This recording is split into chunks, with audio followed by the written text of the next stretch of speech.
இந்த பிரச்சனை அதாவது உங்களுக்கு ஆர்எஸ்எஸ் சித்தாந்தத்தை கையாளுகிறவர்கள் அவர்கள் இந்திக்கு முதலிடம் கொடுப்பதை காட்டிலும் சமஸ்கிருதத்துக்கு தான் முதலிடம் கொடுப்பாங்க. நீங்க அருமையான ஒரு விஷயம் சொன்னீங்க. 17 ஆர்டிஐ போட்டிருந்தாங்க. அதுல ஒரு ஆர்டிஐக்கான பதில் தான் 2020 24,821 பேர். அதுல இன்னொரு விஷயமும் சொல்லியிருக்காங்க.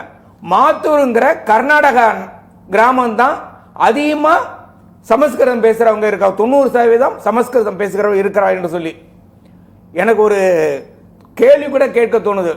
சமஸ்கிருதம் தேவ பாஷை, அந்த பாஷை இந்த பாஷை தானே.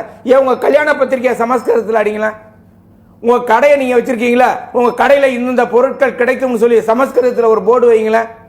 ஏன் சமஸ்கிருதத்தில் தேர்தல் பிரச்சாரத்துக்கு வாங்கல? தமிழ்நாட்டில் சமஸ்கிருதத்தில் தேர்தல் பிரச்சாரம் பண்ணுங்க, இந்தியா முழுவதும் தேர்தல் பிரச்சாரம் பண்ணுங்க. அப்போ ஆர்எஸ்எஸ் அவருடைய நோக்கம் என்பது சமஸ்கிருதத்தை கொண்டு வர வேண்டும் என்பதுதான். நீங்க சொன்ன மாதிரி நியூ எஜுகேஷன் பாலிசியில சமஸ்கிருதம் என்பது சொல்லப்பட்டிருக்கிறது. ஆரம்பத்தில் இந்தி என்று தான் இருந்தது. அது அதற்கு பிறகு எதிர்ப்பு கிளம்பிய பிறகு any one of the national language including Sanskrit. புரியுதுங்களா? அது